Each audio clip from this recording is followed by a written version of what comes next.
Hey guys, this is Pidge, welcome to the channel.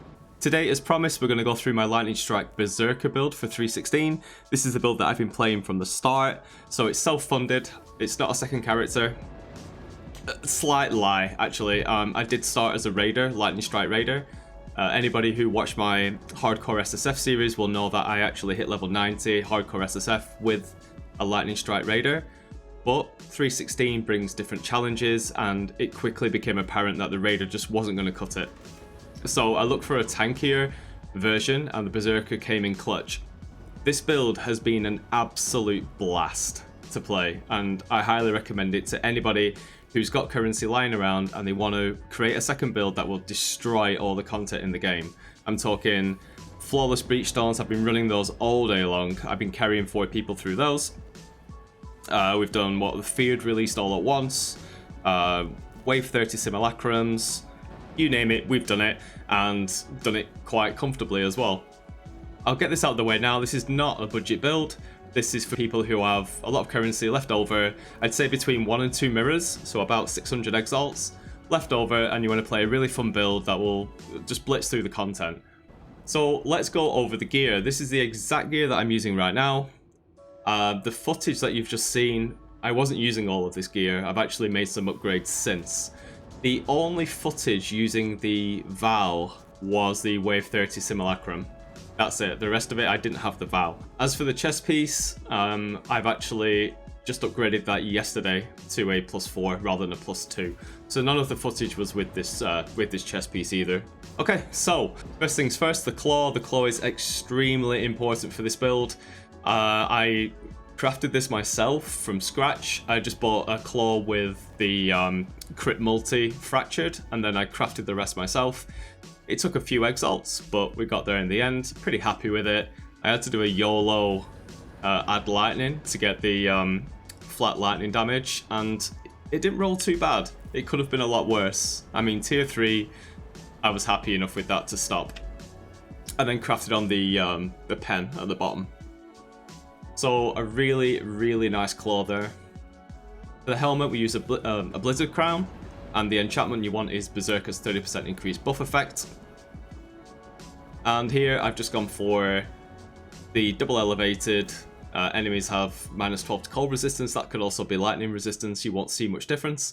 Enemies take 9% increased elemental damage, so both of those are elevated. And then I re-rolled kept suffixes until I hit the chance to gain power charge on kill and crafted life. The shield is a red blade banner. These are not expensive. I got a Scourge one with 10% increased elemental resistance. The -1 to max chaos res doesn't really make any difference because we're capped at 74 all the time, and the difference between 74 and 75 is not noticeable. This ring I crafted myself with Harvest. Got pretty lucky on that roll, but I have done a lot of attempts, so I was due one. What you're looking for here is the Assassin's Mark, and any resistances you're short of, really good life roll, and then you want an open prefix that you can craft non-channeling skills at -7. For the amulet, I'm using Ulnatal's Vow. After running, I'd say 45 flawless breach stones, I still haven't had one drop, but I did earn enough to actually buy one, so. And I got a really, really good roll on this. Very, very pleased. And we want to allocate Panopticon on that. Mark of the Elder is our other ring, and intelligence is going to be a real struggle with this build. I mean, you've got a chaos res to balance, you've got all your reses to balance, you've got dex potentially that you need to balance, and then intelligence is just left over, and you really have to scrounge around and find it. I'm hoping to drop this in the future if I can get a new cluster with intelligence on it, but for now, this is the best that I have. The main stats here, you're looking for a 10% increased max life, and then a really good roll on the increased attack damage. Something over 80 would be really good.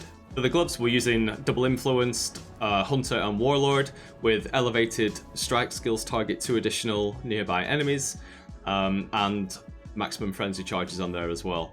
The rest, you just want to sort out your resistances, get a life roll on there, and make sure it's on the spike gloves base. You'll probably start out as you're progressing through with strike skills target 1 additional nearby enemy. That's fine. This is just something to upgrade to in the future. As Stygian, I actually had a really, really nice belt before I bought this, and I actually bought this just to slot in a jewel with intelligence on. I've managed to drop that now, so I'm using this jewel instead, because I managed to find intelligence elsewhere. So this is just all life and res. The boots, again, we're looking at double elevated, tailwind with onslaught, decent movement speed. I did manage to get cannot be chilled on this, really good life roll and some res, so a really, really, really good pair of boots here with pen as the enchantment. Flasks, Surgeon's Diamond Flask of the Dove, Atziri's Promise, Starlight Chalice, Surgeon's Granite Flask of the Armadillo, and Bottled Faith. And you look at the rolls here for the Instilling Orbs. We've got use when charges reach full, because we can do that on... because we have the 34% chance to gain a flash charge when you deal a crit strike, and we're 100% crit chance.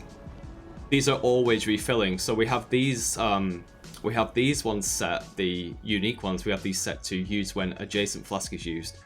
So when this is used, that gets used. When this is used, that gets used. When this is used, that gets used. So they all get used all the time. Just to go over the gem links, we have Anomalous Blood Rage with Flame Dash and Defiance Banner. Flame Dash you will hardly ever use. It really is just a quality of life thing. So if you feel like you never use it, then you can get rid of that and put something else on if you want. But I just find it useful in particular situations, so I like to have it on hand. In the helmet, I've got Phantasmal Ancestral Protector with Ancestral War Chief, multiple totems, and Culling Strike. This setup is extremely important, especially linked with Panopticon, which gives you 50% increased effective buffs from your Ancestor totems. It's crazy amount of damage, and you'll only need to drop these on bosses. Like, don't think you have to drop these all the time. These are just for bosses. In the shield, we've got a cast when damage taken with Molten Shell and then General's Cry. In the Vow, I have awakened added lightning damage. So that's your 7th link. Your main 6th link is Vow Lightning Strike. You're looking for a level 21 if you can get it. With Trinity support, awakened added cold damage, awakened multi-strike, awakened elemental damage, and anomalous Nightblade. In the gloves, we have Determination with Enlighten 3, Anger, and Precision. And in the boots, we have Whirling Blades with Berserk, Life Tap, and Withering Step. So the way the build works is you need to use General's Cry, Berserk, and Withering Step all the time. So I just keep 3 buttons pressed down constantly. My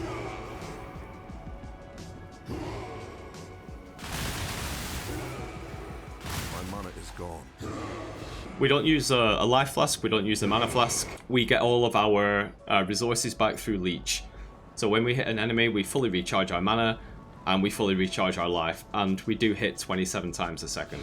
Looking at the Pantheons, I'm using Soul of the Brine King, because why not? And Soul of Tukahama, which I still haven't even upgraded. Okay, moving on to the POB, we've got a lot to go through here.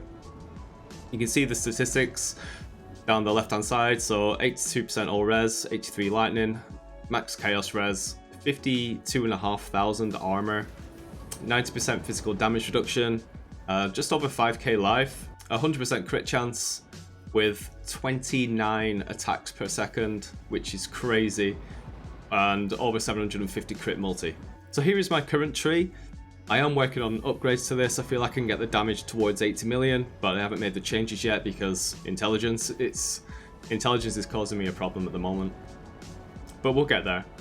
So for the sake of the video, this is my current exact tree that I'm running. You'll see it's quite a simple tree. We're using 2 cluster setup, and it's a very simple path. The first thing you want to get to is call to arms. That means that your character doesn't stop moving when you use a war cry, and you're always using a war cry. So this is really important. And then path over here over to charisma, and then finish off the rest of the tree. It's a really simple path. But you won't be leveling with lightning strike because it's a second character. You'll be leveling with smite or something like that. So you can respec out to one of my other POBs, probably around level 68, 70, if you want to swap over to lightning strike at that point. This is what your 99 tree will look like. The clusters are Feed the Fury, Fuel the Fight, and Martial Prowess. 2 of those. Make sure it's 8 passive skills. And then if you get another good explicit on that, then great. Here I've got Fire Resistance because when I bought the gem I needed it. Now I would prefer to have Intelligence, but they're not on the market. For the medium clusters, we've got Pressure Points, Quick Getaway. 3 of those. And 1... Lead by Example Warning Call on exerted attacks deal 20% increased damage. This timeless jewel here, Glorious Vanity, make sure you get In the Name of Ahuana, and then it's all down to luck. You'll need to divine it until you get some good rolls on these nodes here. The reason we take this is so we can pick up Immortal Ambition, which gives us Overleech. This is really, really important. So the way that leech works is you have a cap, and once you hit that cap, you stop leeching. But what this does, what Immortal Ambition does, is it allows you to keep stacking leech stacks even though you are full life. So if you take damage and you've been leeching past your full life, that stored leech will start restoring your health immediately. It's very, very powerful. And then for the jewels, I have attack speed, crit multi, and life on all of them. That one I do have intelligence, but attack speed, crit multi, and life is what you're looking for. A nice mixture of those. The Watcher's Eye that I'm using is crit multi while affected by anger and increase attack damage while affected by precision. Really, really good Watcher's Eye duel this. There is another one which will give you similar results, and that is 15% increased attack speed while affected by precision, and then the crit multi with anger, but this one's slightly better, but a lot more expensive. For the masteries, we take plus 50 life here, flat. Melee hits Fortify here, very important. 50% increased mana res. The whole reason we take this this node here is for this. So Elusive grants 40% crit multi. Here we have 10% increased life. And for the Claw Mastery, we have skill supported by Nightblade of 40% increased effective Elusive. So we are stacking a lot of Elusive. And because of the use of Nightblade, Elusive actually gives us a lot of damage. So supported skills have plus 1% to crit strike chance whilst Elusive, and then 58% increased effective Elusive. And Elusive from supported skills grants 138% crit strike multi. It's bonkers. This gem is absolutely insane. And then we're stacking all of the extra percentage of Elusive, so 40% here, 40% here, and it's a lot of damage. Like if we just take this off, wow, look at that damage difference. over 50% because of how much elusive we're stacking. Okay, so that's the POB. For the bandits, we just kill all of them and get the 2 points. What I'll do with the POBs is I will post this one in the description, and then I'll post all the rest in my Discord. So just join that, it's free, and there's a section for 316 POBs, and I'll dump all the rest in there because there's quite a few. And then you can come and have a look at the progression. But I wouldn't suggest switching over to Lightning Strike until you're at least level 70. So pick whatever leveling skill you like to use for a second character and go with that until you get to that point. And then take a look at the POBs.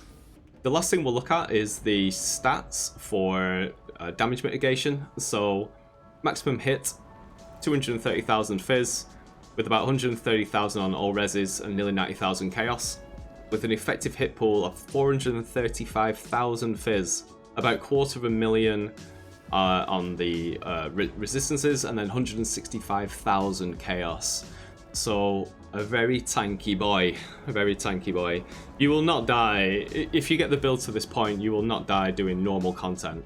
I have had the odd death, but I mean, I've been running Wave 30 Simulacrums, I've been running many Flawless Breaches, Cyrus, Maven. I mean, things can just go wrong with those things, right? But on the whole, you're gonna have a really good time with this build. I hope you guys enjoyed it. As ever, if you've got any questions, just let me know down in the comments, or jump into the Discord. I'm always knocking about. And yeah, sorry the video sounds a bit flat. I'm a bit out of practice. It's been a month and a half since I created my last video. There's been some stuff going on, so yeah, I hope you enjoyed it. If you did, just drop me a like and subscribe to the channel. There'll be plenty more coming, and I'll see you guys in the next one. Peace out.